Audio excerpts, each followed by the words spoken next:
Okay, do you have any introduction, or I will do a quick introduction? No, that's okay. You can start. It's okay now. Cool. So thank you once again for this opportunity. I'm glad and I'm happy to be here. Today's talk will be about Ruby and it will be about this vulnerability. So the title of this talk is How to Be a Security Researcher in One Day or How to Hack Ruby in One Night. And what it boils down is basically I didn't exploit for quite a big program, right? So the Ruby interpreter in one day and one night, so one full day. And the reason I want to talk about this is not that it's some novel research, it's just to show to younger people or who people who are beginners and have no experience that it doesn't require for you to be some sort of genius hacker for you to be able to pound or to hack at binary level. So again, we'll go over this as I have presented it, right? So who am I? I'm a security enthusiast. I got denied at most of job applications that I tried to. We were all there. I got denied at most of the university that I applied to. I spend most of my time on Twitter. If you don't like what I try to present here, please go try to boo me there. Don't be shy. I take all the criticism and I'm always seeking more knowledge and I'm always driven to improve myself. So please don't be afraid to interact. So, outline of this talk.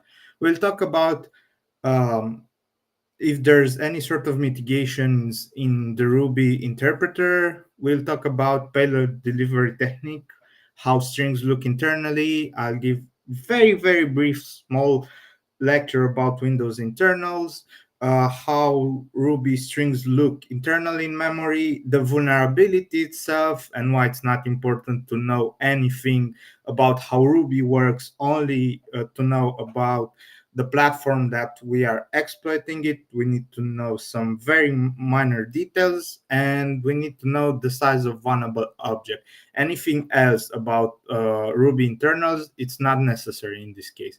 Finally, we'll talk about how to control instruction pointer and we'll see some demos if the gods help me. So before we are going to try to exploit anything, barman, bring me the strong shit. Let's have a shot of mitigations. I presume that most of you will know what's a mitigation. If not, we'll pause here quickly and I'll explain what a mitigation is. Basically, think about the old history lessons with the Trojan horse. So, mitigation in that case was the gate that was put in front of the attacker. In our case, a programmer will try to come up with a solution to try to basically make our life from an attacker perspective harder. So what he will try to do is look at a common pattern and make it such that we are not able to apply that common pattern our over case. In this case, however, there was no mitigation for Ruby. So what you will see here right now is me having run a command in Windows Debugger, asking it, hey, could you tell me if there's any mitigation inside the Ruby interpreter? And fortunately enough, uh, there's none. So that's something from 90s.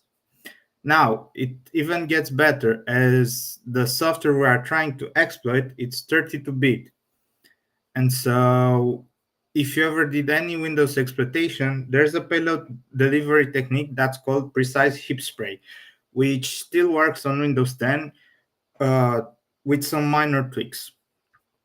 So, yeah, sorry if anyone cringes, we have some bad memes. So, the payload and the payload delivery technique.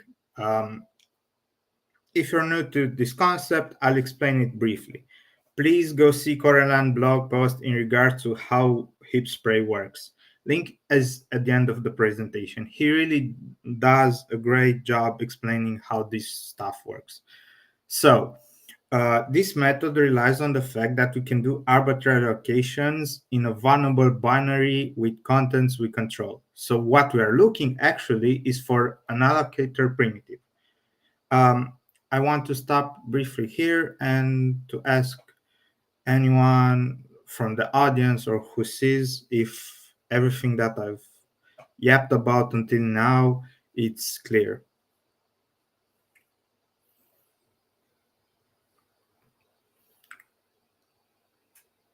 Good.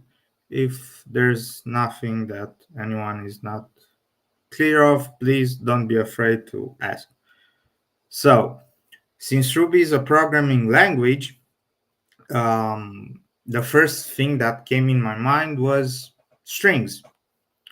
And so here's again, as I've mentioned at the beginning of the presentation, the reason for this case at least, where it wasn't required for me to find an allocator primitive, which is rather hard. This is the reason why I mentioned that it's not required for you to be some sort of genius, because the first step was to create strings to see if I can recognize them and how they look into memory. And the most obvious thing was I did a bunch of strings. How I did that? With simple, three simple line of codes, which basically created a loop 99 times, which gave us a lot of strings, which is called Vlad in memory. And this is how they look into memory. Now, I mentioned that uh, I did this so I can be able to find them and try to understand how they look into memory. Ruby is quite a big project.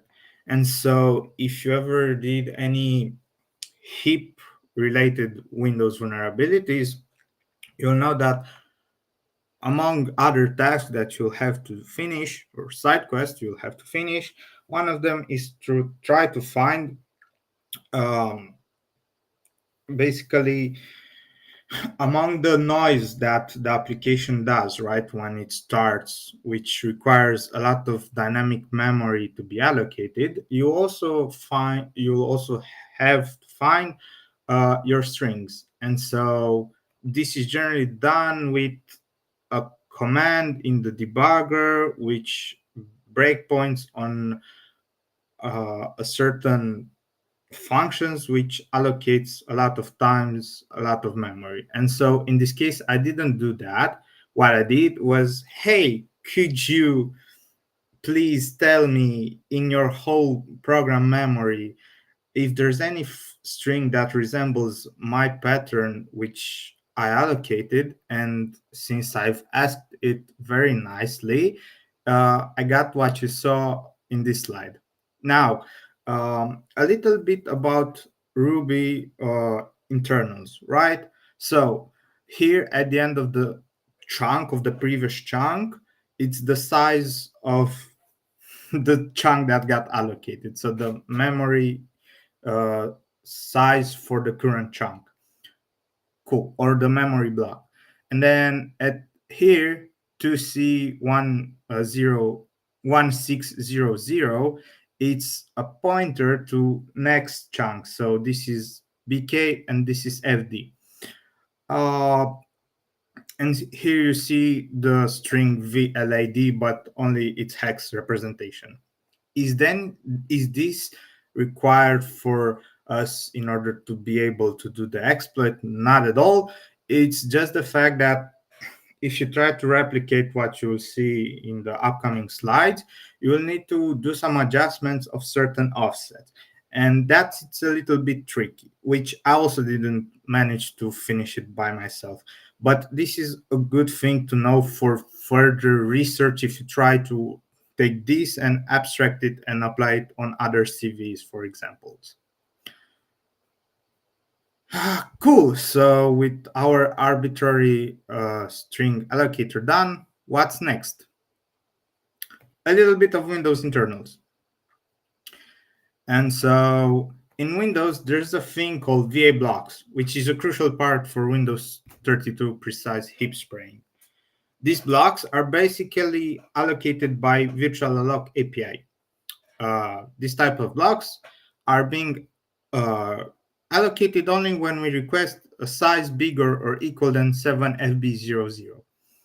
And since we already figured how to create strings in memory, uh, and we already know what size we would like,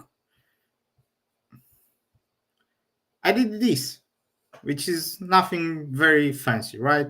I basically had a loop to do 99 times create a string A.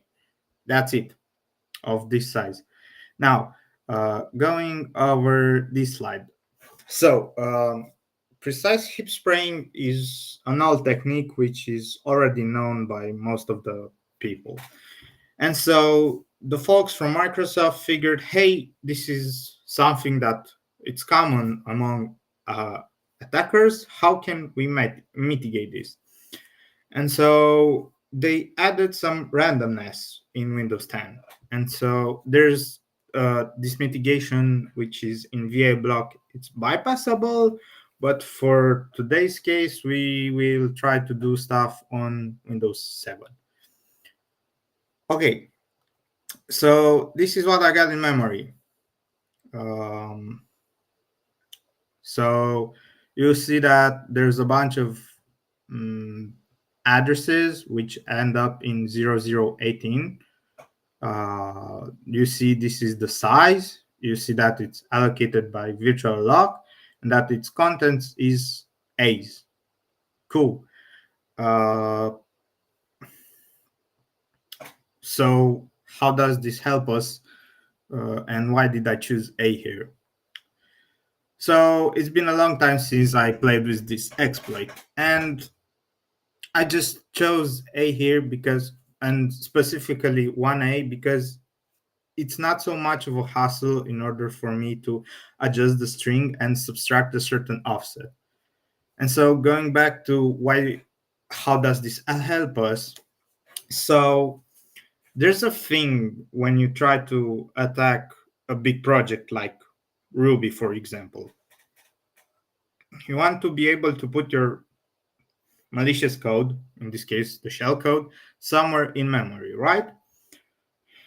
Uh, except for this case, which didn't have a mitigation, specifically ASLR. Uh, Generally, you won't be able to know where you put your payload in memory. And such, precise heap spray help us by allowing us to allocate chunks one after another, right?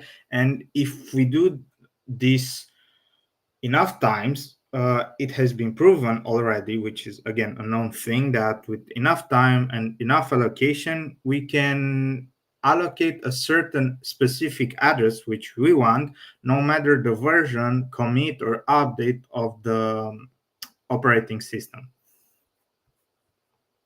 So yeah, this will be a sample from the upcoming demo. So see, again, it's just an offset, and then I create a certain pattern in the memory, which is junk, which is basically nothing. Imagine here, instead of 2020 was not. Here is a placeholder for my rob chain, and then afterwards I have the shellcode, right? And then I create again a bunch of nop, then rob, shellcode, and then padding. And then I just simply create a very big string of 8,000 or 80,000, and then I just spray it by requesting a string of size 7FB00. And this is what we are expected to see. Now, here's the demo, if everything works fine. So, give me a second.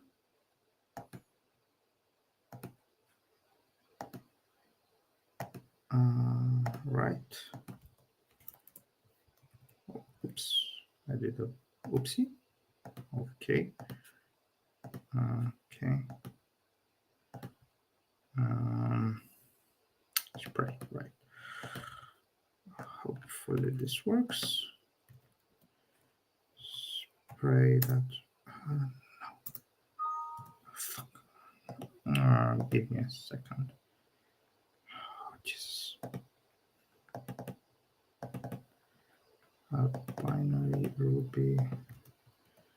Spray that. Hello. We did not see your screen. We only saw Yes, your yes, voice. yes, yes. I'm aware. Just give me a second. I'm running the demo, and I Okay, will okay. show it. Yeah. All right.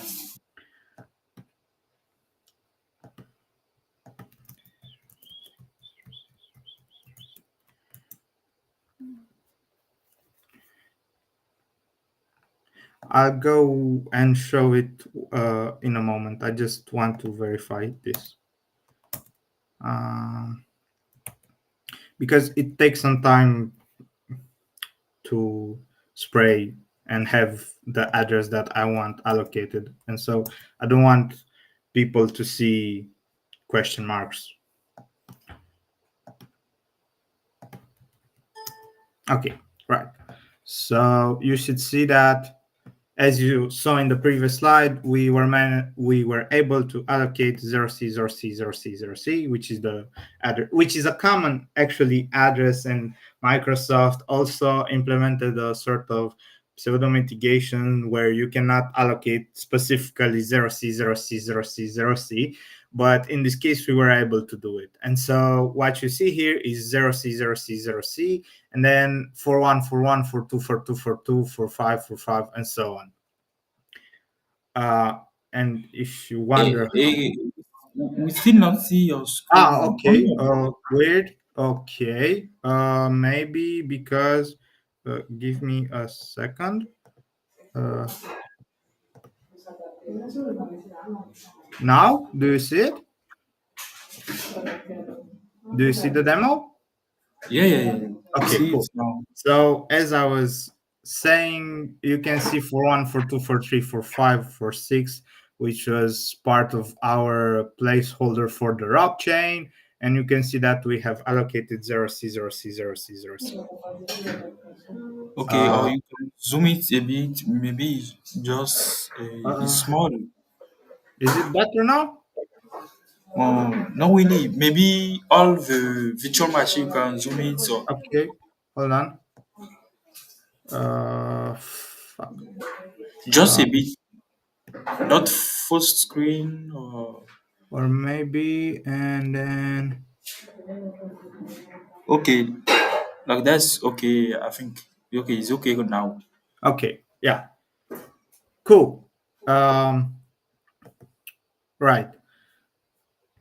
So, if are there any questions up until now, I'll take a minute or two.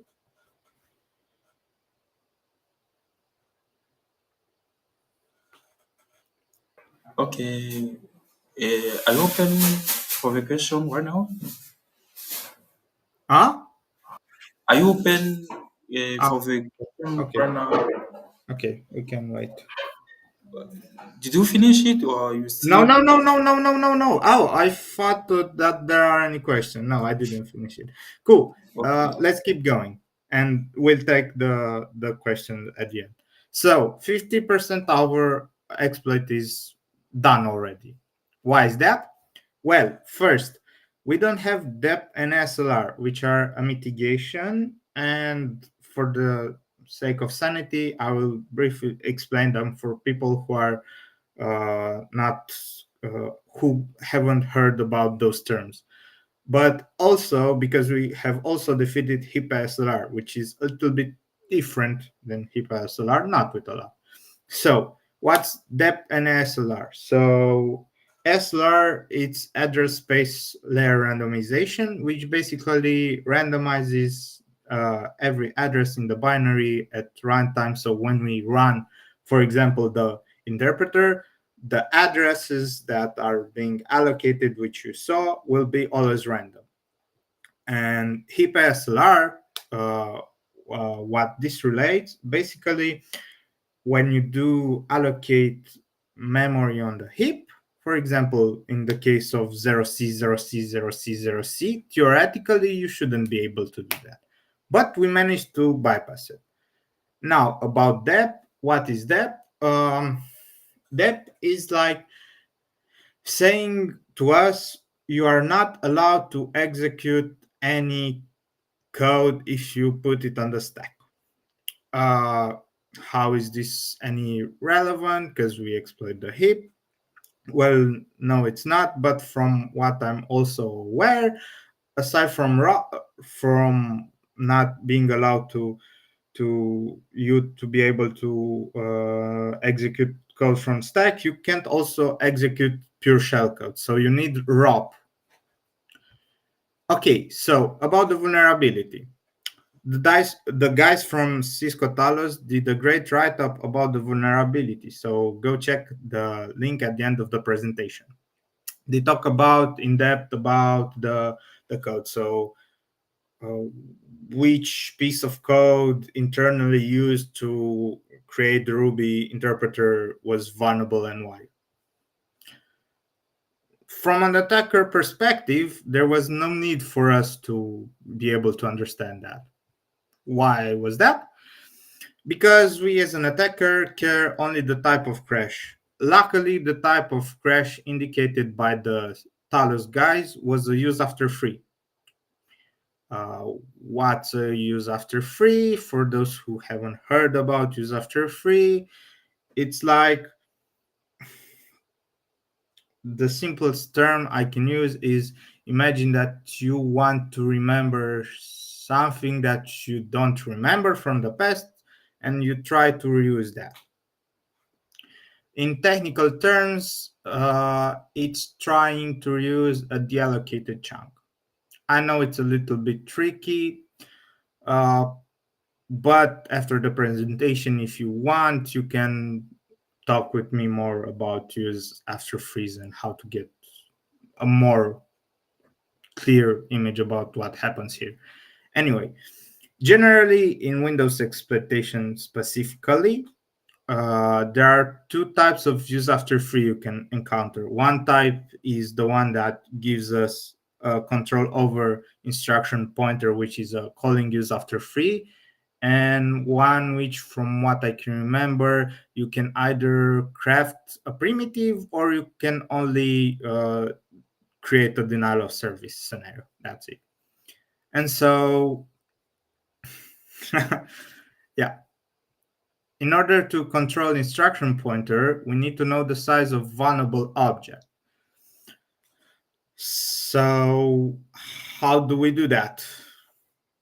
Generally, it's a little bit complicated in a sense that you need to try to understand the crash and then look over proof of concept and then uh, create a script for debugger which can breakpoint on that API which the vulnerable object is used and be able to swift through all the allocations of the interpreter and figure which size was your object.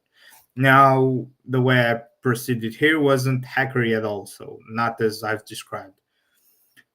So, because I will show in a few seconds that the proof of concept wasn't so big and not so complicated, I just took an arbitrary string and I've adjusted its contents and length till I got instruction pointer control. So now, after determining the size or during when you try to determine the size, in order for you to, so these two steps somehow go hand in hand. When we replace the object, actually after we determine the size, you want to be able to replace the object in order for you to get instruction pointer, right? So where do we do that? The dude from Cisco Talos that found this bug, Martin, was kind enough for us to show where we might be able to do this. So it's right exactly where the placeholder is. So here, spray, spray, spray, spray, spray. And so this is the proof of concept from Cisco Talos guys, and this is the sample code we end up.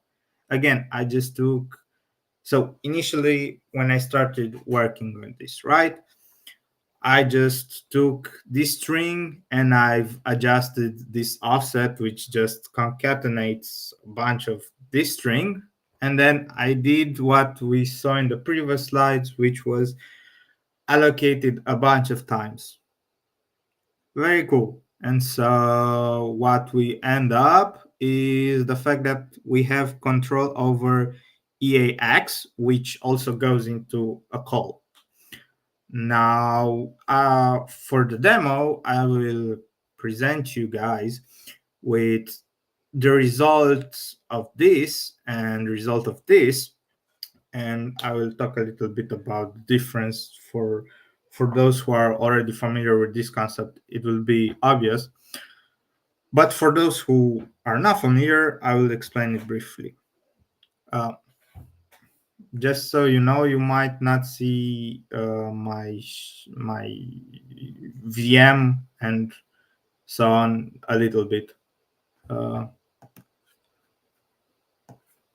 Hopefully, okay, cool. So write file, open executable, and then what do I want from here? I want demo 2. Okay.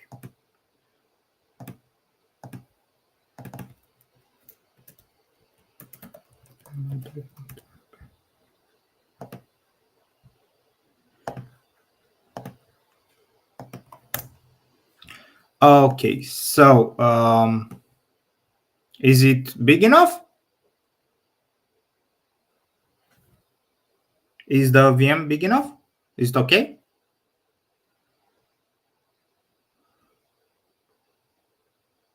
A bit. I think it's okay, but if you can zoom it Uh, again, it'll be okay. is it better? Yeah, yeah, yeah. It's better. Okay, cool.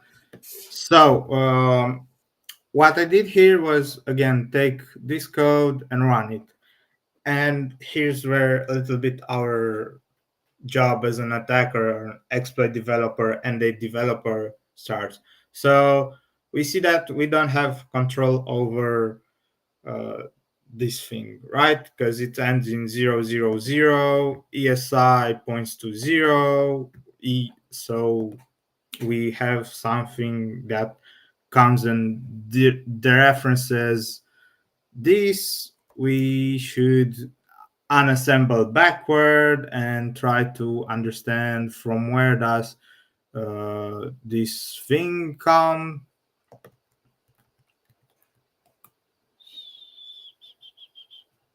So yeah, we see it comes uh, from here, which loads ESI from ESI, which will be 0, which will crash. So what generally you should do is unassemble this function, right, and try to, I don't know, let's see, 20. Let's hope 20. Uh,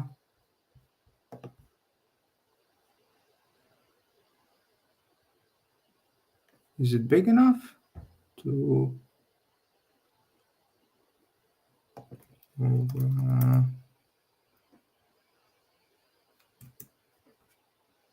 Uh, so bottom line is you need to do UB and trace backwards from where ESI or the actual value of ESI came from, and then figure out how to control it. That's what I did. And so the difference between this, which shows that you don't have control over execution, and this, it's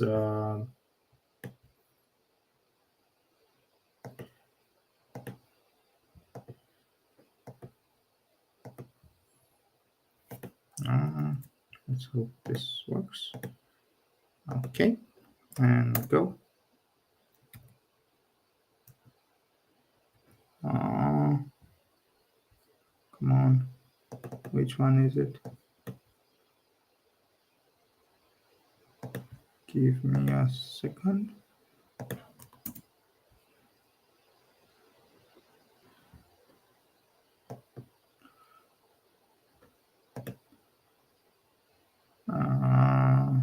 Okay, so open source file. Okay, no, this open executable Ruby and exploit example.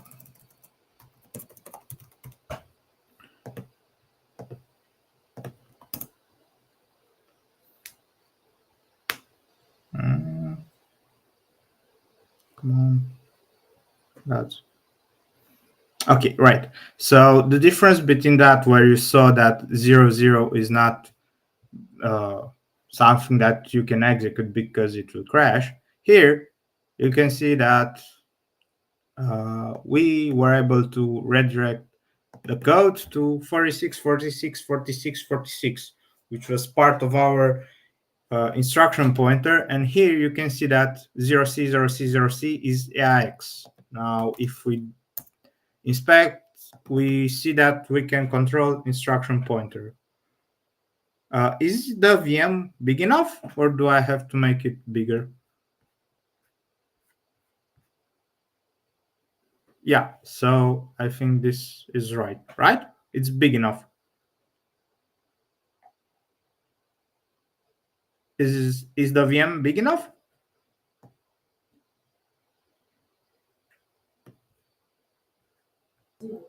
I think it's okay. You Okay, can continue. okay. So yeah, as I was saying, the difference between that and this is the fact that running that, actually not that, but the final script, we were able to get instruction pointer control. So now our recipe for the shell is like this: spray the heap with 0c 0c 0, spray the heap actually with our payload, replace instruction pointer with 0c 0c 0c 0c, and enjoy the shell. um, the end. Or is it? Now this feels like here was supposed to be a demo, one more demo at least. True, but when I was doing the presentation and I was re-experimenting with the exploit, I discovered that initially here when we do the spray, right? So when we allocate those big strings, overall we end up consuming all the heap memory, which is not that bad theoretically. Practically, the way the garbage collector works in Ruby, and this also happens in JavaScript, is if you manage to end up allocate enough memory, the interpreter or the application will. Sorry, any problem? No, no, no. Okay, the application will deallocate the memory, and so we might end up not having that address 0c0c0c being allocated there, and we might not be able to get instruction pointer, and so we need to optimize the exploit. And unfortunately, that will be left as an exercise for the reader or for the viewers, because in my current stage, I'm not able to do this. Now, a word of, I guess, contradiction to what I presented. You saw earlier that by luck, the demo gods blessed us with the fact that we were able to allocate. So we had the 0.10 chance to allocate 0c, 0c, 0c, 0c, and be able to redirect it to 46, 46, 46. Now, Granted, that's why I said that we need to optimize the exploit, because we need to be able not to rely on this slim chance. And so finally, this is the actual end. And here are the resources that you need. The slides are there. The exploit is already on GitHub. Thank you for your time. Are there any questions? Hello, so any question? Bon, for me, I want a question. So you talk about Ruby exploitation. So between Ruby and C exploitation, well, I don't know. I generally work on C exploitation. So between Okay. C and Ruby, Ruby is more difficult than C exploitation. Or what do you think about it? So let me just verify that if I understood. What's the difference, or which one is more different, or what's the difference, or the which one do I find more complicated between Ruby and C exploitation, right? Yes. Okay, so to answer you, really, there's no difference. So you know that we have interacted, and I'm doing that certification, right? The final one for exploit development and so on. There, they teach you that really it all boils down to the operating system that you want to exploit. So it's not that much about a specific, so it's very specific for case to case. For example, this vulnerability, it's strictly related to C issues, and so you exploit it from a memory corruption perspective, right? But again, this is Windows, or at least the binary that I have attacked, it's Windows. So I used again Windows specific vulnerability, right? Or exploitation flow specific for Windows. If I were to exploit this on Linux, it would be completely different. First of all, it would be another memory allocator. So to keep it very simple, it's not that Ruby or C exploitation is difficult. It's just you need to understand the concept that you're working with, as in you need to understand the memory allocator you work with. For example, if you try to exploit, say, I don't know, a heap overflow on Linux, it will be very different than the normal way you exploit it on Windows.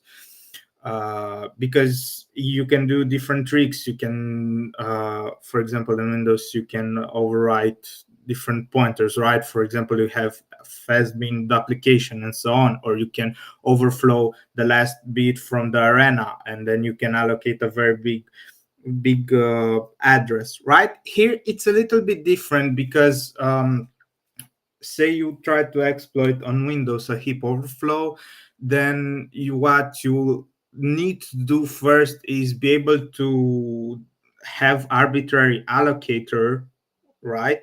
Then with that arbitrary allocator, you also need to have arbitrary deletion, which or free, right? So you would need to be able to not arbitrary, but you would need to be able to deallocate chunks and then reallocate, which relies on the allocation, and then be able to control to trigger the overflow, and then try from an attacker perspective, try to attack the data, not the internal data used by Windows, but rather do it from the perspective of I'm trying to corrupt a header of certain, for example, structure that is near my chunk and so on.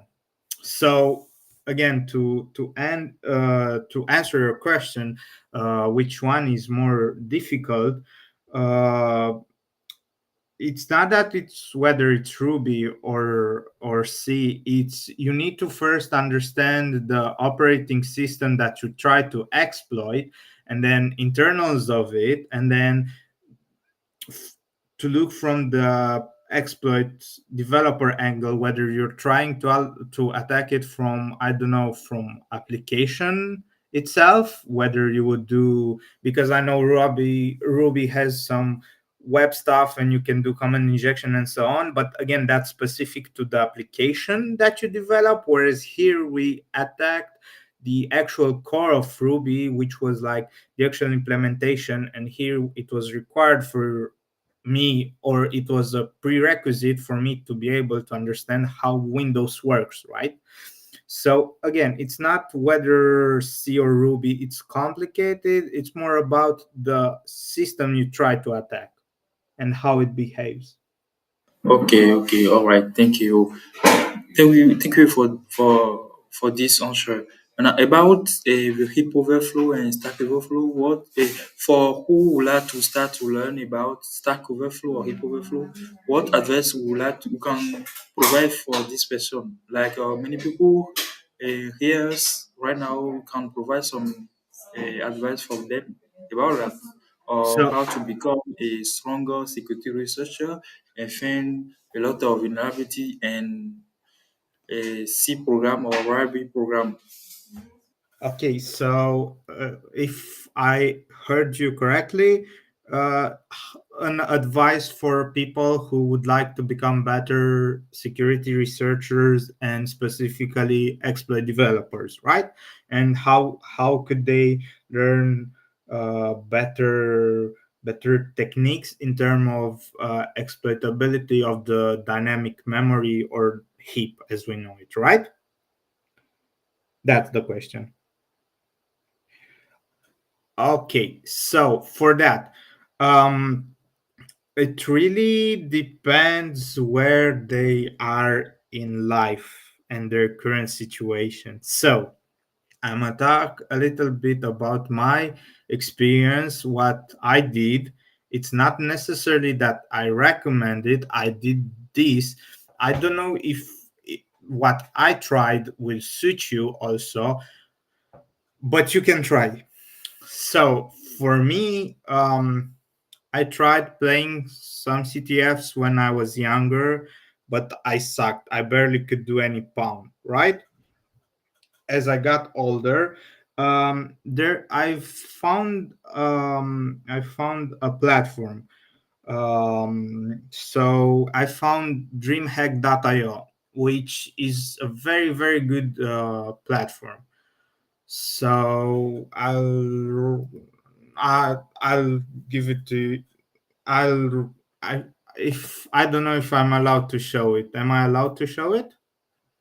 Are you Yeah, okay? yeah, yeah. We see your Yeah, brother. okay, cool, cool, cool. So if you go to this website, you can learn very, very, very well about from beginning to advanced topics. You can learn very, very well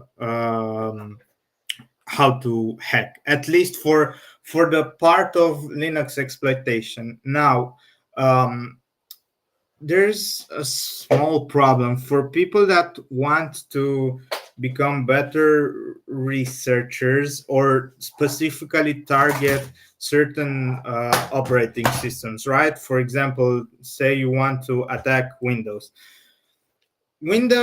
it's not that it's hard. The thing is that a bunch of security research knowledge is gatekeep. So, what I mean by gatekeep, um, the thing is that at least what I've done and so on, most of the people rely as an income for that, and they don't try to publish a bunch of write-ups. And so, for in order for you to try to be able to access it freely, at least Windows resources, it's very complicated. If you have some money, you could try doing Coralan and then obviously OSCE and OSET from offset. Now, this is solely for the purpose of researching on Windows. On Linux, you could do DreamHack.io. There's also the famous binary exploitation from RPI stack, but that also costs money. And so another free, I guess, resource would be after you spend some time on the platform that I just showed you, is try to create a Twitter account, follow different CTF people or researchers, and try to play some CTF Hello, can we send the link for that in the platform chat? again. Yes, yes, yes. Okay, send the link in this chat, please. Yes. So this is the platform that, so from time to time I still play it. I don't have that much time nowadays, but it's very good platform to train. And so yeah, it really depends. The best resource freely available right now is this platform, and then Twitter, and then CTFs. But if you have some time and money, um, do some certifications, and don't do the general pen testing stuff and whatnot. Because here's the thing, when people talk about pen test, what they actually want is for you to be able to find bugs and write exploits, right? Now, I'm not saying that for a beginner it's bad to do OSCP and so on, but I wouldn't recommend it. I would actually recommend to go and do actual exploit development, whether you want web or whether you want, this type of exploitation, which is operating systems and whatnot. And yeah, try to I you must have seen that on Twitter. I occasionally, when I'm feeling better and I'm not stressed and so on, and my stomach doesn't hurt and so on, and when I have enough time, I occasionally try to post some write-ups about different topics. Try picking a topic and try replicating what other people do. Try try actually try developing yourself some exploits. Cisco Talos is a good example because the bug that I talked about here was from Cisco Talos. Try reading some stuff from every researcher from Cisco Talos, and try digging very hard. And again, it really depends on you, where you are in life with this security research. Because security research, I will tell you, we have argued on Twitter in private message, security research doesn't pay in itself. Bug bounty, if you don't do web stack, doesn't pay. It's very hard, and the chances are that you might end up homeless, or maybe not have a job if you solely focus on your security research. So my advice would be, again, this is something which is very controversial, uh, but solely for getting better, it's try to play that, um, save some money to invest in yourself. Try to actually find people who are willing to share details from their personal research, or try to help you with your stuff. Because from now on, as I talk to you, I will tell you from the beginning of the discussion that most of people from infosec are very toxic, and they will be assholes, and they won't spend most of the time. Fear not, I'm not one of them. So try to shoot me a message every time if you have something. If I'm able to and I'm knowledgeable in that area, I will try to help you. So yeah, so it breaks down to try to have as much or as many connections as you can. Go play that link, play CTFs, try to make friends, earn some money to invest in yourself. um, Now, this is solely for technical. For personal, try to have an environment which is not toxic and with people who are not very negative around you. And also for digital and for technical stuff, try to not have people that are very toxic and are the type of guys that, for example, they will complain that you ask something which you already googled, and you tell them that you googled, and you just ask them to verify yourself if you understood the topic. So to break it down is, again, play CTFs, try to make friends, invest in yourself and in courses.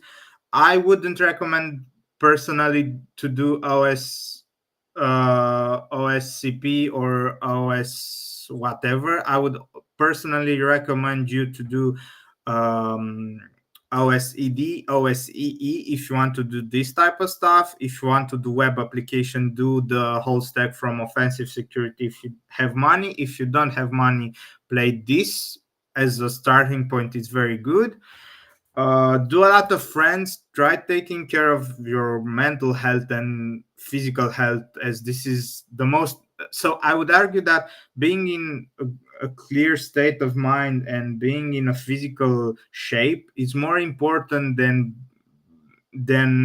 rushing to get something done. It's more important to focus on yourself, because on this journey you have to realize that it's like a samurai thing where you try to improve yourself every day, and so your opponent is you. So this is the advice that I can give to people. Okay, Carl, thank you for this advice. That's really cool. I think they will appreciate this, and thank you for your presentation too. Okay. No Well, problem. if Okay. okay, Okay. Any more if you questions, or okay, this is it? any more question from them?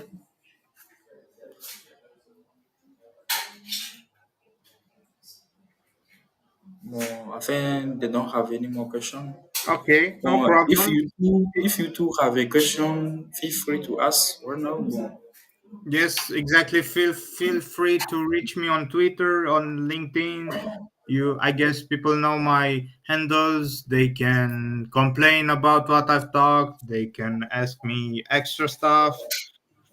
And if I can help them, I will help them. What the fuck? Why not? Yeah. Mhm. Um, cool. Again, it was a pleasure. Thank you for the opportunity, actually. Thank you to Hope it wasn't too technical, or and hope it wasn't so advanced and I didn't let down. Hope it was a little bit of uh, more insight. I'm sorry that I don't remember the command. There was a command in regards to how to find the hold on, how to find these chunks exactly. It's on the internet. If you search how to filter for size in WinDebug for memory, it will show you the command. I didn't show it as I did not want to make you guys wait for and basically have that time. But yeah, that's about it. So you can search that and you can find the exact result if you run the exploits that are from GitHub and so on. Yep. okay, cool. Thank you. Cool. Thank you very much once again. Thank you for the opportunity. It was great. um, if if I'm any better, or if I have time, let's collab in the future. Why not? You asked me. I told you then I wasn't feeling very good back then when you asked me. So yeah, thank you very much once again. And fuck. I wish everybody the best. I wish everybody to be safe. Uh, Again, my advice for becoming a better security researcher is have Twitter, follow a lot of what happens about in the CTF community, but not so much. Don't stick too much on CTFs. I would recommend for any beginner security researcher to first go and do, for example, if they want to start CTFing as soon as possible, I would recommend them to go do the web stack certification if they have money to spend on offensive security, then go play on that website and go as soon as they can into CTFs. But don't play more. For example, don't take more than 2 years on the whole thing, because CTFs are good. Nobody says that are they are not good. They can become toxic. That's why I tell people don't spend more than 2 years. So try to not make it toxic. Try to not make it competitive. Um, but CTFs have also a weak point where they don't represent the real world. For example, most of the Linux world, okay, it's valid. Nobody says that it's not valid, but in a CTF program, you won't be able. For the difference between, for example, a CTF program that you normally get with heap, where you can edit and allocate and have arbitrary free allocation, right? And the real world binaries, that you don't get that, and so you need to spend time researching for primitives, and that's only learned in specific certification courses. So there's again some knowledge that you won't get in CTFs. That's why I say 2 years maximum CTF, then focus on certification. Have a defined goal. For example, okay, I want as a security researcher to start to hack applications, for example, desktop applications. Cool. Then 2 years spent on CTFs, then OSED, OSCE, and then from there, I would recommend people go and choose their next journey, because OSCE stands, for example, as a base for advanced exploitation, and a lot of concepts which you learn there, you will be able to take and further hone into skill for further research. Same goes if you want to do web. Yeah, that's about it. Um, I will go if you don't mind. Um, Thank you again for everything that for the platform and for the opportunity to speak to the people. Yeah, cool. Okay, thank you too. See you soon. See you soon. Bye bye. Bye bye bye.